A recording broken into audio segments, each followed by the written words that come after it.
जिंदगियूं सचो ॿार पूरो करे रिटायर थी विया ऐं मुबारक ॾियां उन दोस्तनि खे जिन अहिड़े वठ वठा जे दौर में खेसि मान ॾींदे मञता ॾींदे संद मान में अहिड़ो प्रोग्राम रखियो उन दोस्तनि खे बि जस हुजे। हक़ीक़त में जेके अहिड़ा प्रोग्राम जी तंज़ीम तौर ते जेके यूनिट आहिनि उन जो कमु आहे। सिटी हुजे तलको या शाकरी हुजे कॾहिं गुलाम हुजे जेके उस्ताद सीनियर रिटायर था थियनि न अहिड़ी अलॻि पार्टी उन जे प्रोग्राम में असांजे तंज़ीम खे घुराइण हुजनि पर ख़बर न छो उहे दोस्त सुस्त आहिनि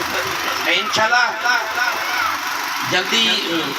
मोकुल थियण वारियूं असां हिकिड़ो पूरे ज़िले कदमोहन खान जो जेके बि असांजा उस्ताद रिटायर थिया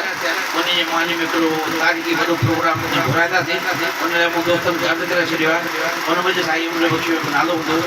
तव्हांजी महिरबानी। ऐं राति देरि सां आहियूं या कराची वञा जेको असांजे सॼे उस्ताद जो ज़हरीना मसइलो आहे सर्विस स्ट्रक्चर जेको उते ई हुअसि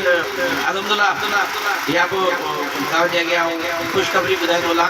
त सर्विस स्ट्रक्चर जा 3 वार्ड रूल्स सभु शयूं फाइनल थियूं आहिनि बाक़ी सिर्फ़ु फाइनेंशियल इम्प्लीकेशन आहे। फाइनेंशियल इम्प्लीकेशन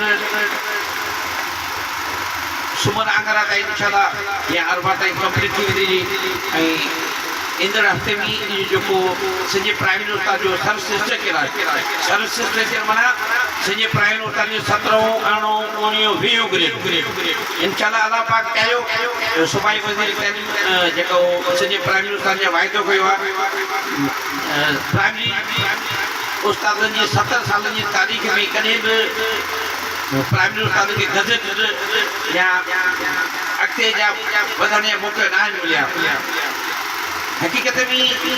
पूरी दुनिया में प्राइमरी उस्तादनि खे वॾी अहमियत ॾींदी आहे प्राइमरी तालीम खे अहमियत ॾींदी आहे पर वाहिद हीअ असांजो मुल्क आहे या असांजो सूबो आहे हिते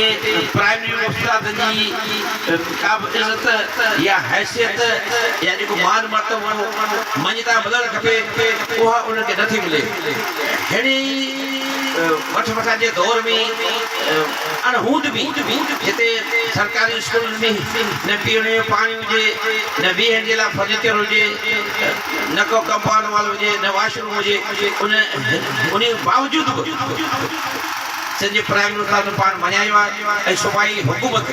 ख़ासि तौर ते सूबाई वज़ीर तइलीम सईद सरदार शाह पहिरियों दफ़ो वाइदो कयो आहे जेका असां रिकॉर्डिंग थियल आहे वक़्तनि फ़रोक़्तनि उते सोशल मीडिया ते हलाईंदो रहंदो आहे सेक्रेटरी तइलीम वाइदो कयो आहे स्पेशल सेक्रेटरी तइलीम जेके सभई एडिशनल सेक्रेटरी साहिब डिप्टी सेक्रेटरी साहिब सभिनी हिकिड़ी ज़ाती दिलचस्पी वठी ही हिकिड़ो अलाह जी महिरबानी बि आहे न इन सां गॾु असांजूं दुआऊं त इनशाला ऐं पूरी उमेद आहे त अॻे हफ़्ते जेको सिंधी उस्तादनि जो देरीना मसइलो सर्विस स्ट्रक्चर ऐं चवंदो वेंदो आहे सॼे प्राइमरी उस्ताद जी लाइफ लाइन आहे हिन खां सवाइ असां जी नथा सघूं। जॾहिं प्राइमरी उस्ताद जी पोस्ट हाणे 14 ग्रेड जी थी वई आहे ऐं JEST जी बि 14 ग्रेड जी पोस्ट आहे त JEST जो प्रमोशन शो वञे थो 20 ग्रेड ताईं पर उहे बि असांजा साईं इज़त ला कनि अला करे उनखे माना थो पर प्राइमरी उस्ताद जी जॾहिं पोस्ट 14 ग्रेड थी वई त प्राइमरी उस्ताद जो हक़ थो थिए ऐं इनशाला राति ॾींहुं असां पंहिंजे घणा कोशिशि कई आहे त सिंधी उस्तादनि खे वधि खां वधि सहूलियतूं मिलनि हुन में STR पॉलिसी में जेके परे परे बदिली कयूं आहिनि ऐं उहे बि जिन असांखे जेके दरख़्वास्तूं पयूं या जेके असां सम्झो त हे इलिजिबल उन्हनि जूं बि काफ़ी शयूं फाइनलाइज़ थी वियूं ऐं इनिशियल अपॉइंटमेंट खां रेगुलर कराइण हिन मौक़े ते हिते कुझु दोस्त जेके वेठल हूंदा 2001 वारा ख़ासि करे साईं गुलाम सिंह काकर मुंहिंजे कप में वेठो आहे